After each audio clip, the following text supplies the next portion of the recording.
A bunch of details from a test screening of Superman have hit the net, and there's quite a lot to go over here in regards to what we know from the trailers and what we've seen so far from official images and what's been reported. So in this video, that's exactly what we're going to talk about from start to finish.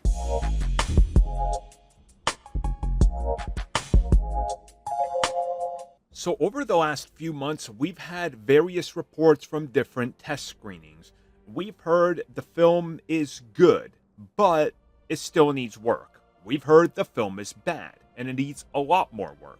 We've heard that it has many elements of comedy that you don't expect, and at the same time, we're hearing that it's a super serious, grounded film with little comedy. So again, there's been conflicting reports. The best way to look at this is to just understand that if any of this is true, then chances are they're testing different cuts of the film with different audiences trying to find the best balance, which is how it's been done for quite a long time.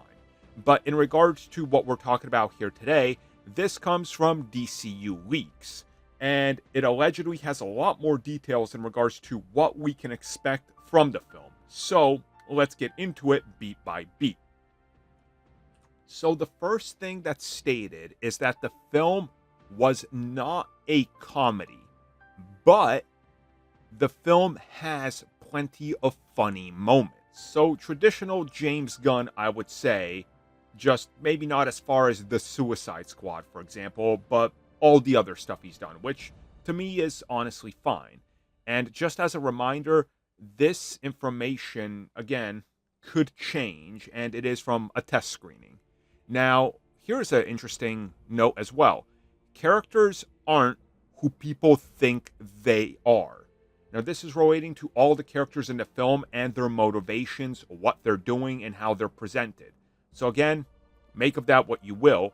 But the next one is online speculation is dead wrong. Now, obviously, there's a lot of speculation. There's a lot of insiders that have claimed so many different things. For example, Daniel RPK stating that Brainiac is showing up at the end of this film. That was a report.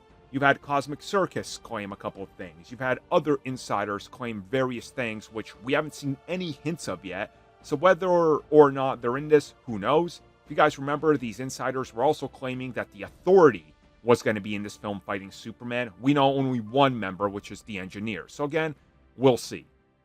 The big thing here is in relation to everything we've seen so far officially. All the trailer scenes are reportedly from the first half of the film. So very front-loaded in everything we're seeing. I think you kind of get the sense of that by watching that trailer. But again, we're going to have to just wait and see what this results in. Next up, Krypto. Apparently he feels a little tacked in and forced.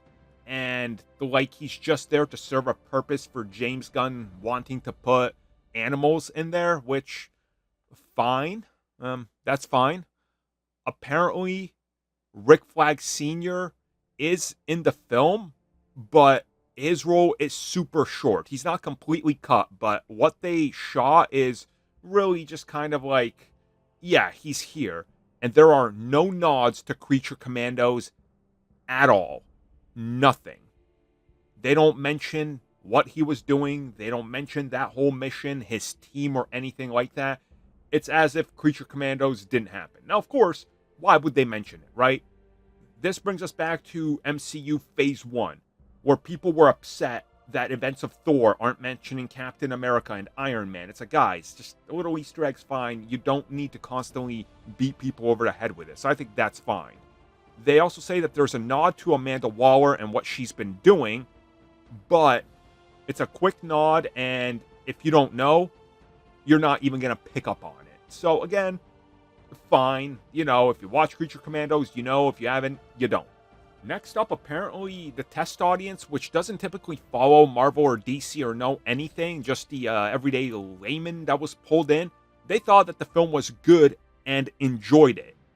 They felt like you didn't need to know anything about Superman or this world to really get a grasp on it and enjoy it, which sounds pretty awesome. There's also a secondary plot in the film that's primarily focused on Clark and Lois, and that Brosnahan really steals the show. Even though there's a lot going on that these two are central to the plot. Nicholas Hoult is a good Lex Luthor. He does overact a bit and does seem to have a short fuse in a bunch of the scenes, but in other ones he's more calm. So maybe they're still trying to figure out that cut and show why he's maybe a little bit more of a loose cannon, which again would make sense. His two goons, apparently, that work with him are great. And they didn't feel like they were forced. Some of these special effects are set to need a lot of work, while other ones look fine, and that there's still plenty of things to do. The ice fortress that he goes to apparently is really rough looking. So that tells me that it's probably not complete yet. You know, they got to finish everything. You got to add a bunch of reflections and shadows. That's one of the things that's going to take the longest, so that's fine. They say that some of the other effects, like the big monster that they're fighting, the kaiju, are also a little bit rough and look a little off, and that if you thought that they were going to fix that issue from the trailer, they still haven't. They look artificial, they look a little claymation-y, so it is what it is.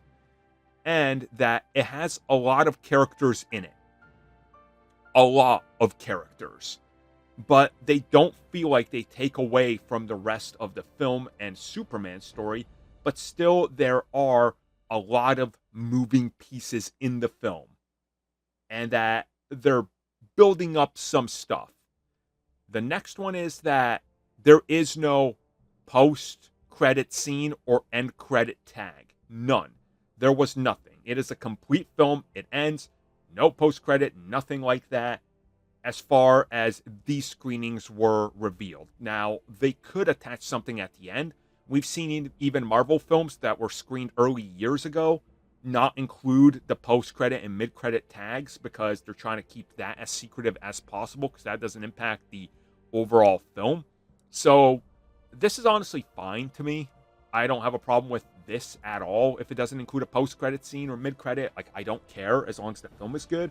So it's looking pretty great, I would say, in regards to these responses. Some stuff that seems generally concerning, other stuff that takes care of some of the worries that I had. And, you know, looking at the bigger picture here in regards to this film, if they can just nail Superman being friendly, which they seem to indicate that that's the key here, that Superman feels like Superman, I think they're going to get something. So stay tuned. We'll be talking more about this soon, obviously, but I'm genuinely excited. This got me a little bit more excited and a little bit more worried for some aspects, but still, if it's bad CG, fine. We get it all the time anyway. Thank you for checking out that video, and thank you for your continued support. Feel free to like, share, subscribe, do whatever you will, and if you're so inclined and would like some additional content from us, which includes unfiltered content and bonus discussions, we do offer exclusively in our member section. We hope to see you there. So thank you for watching, and have a good one.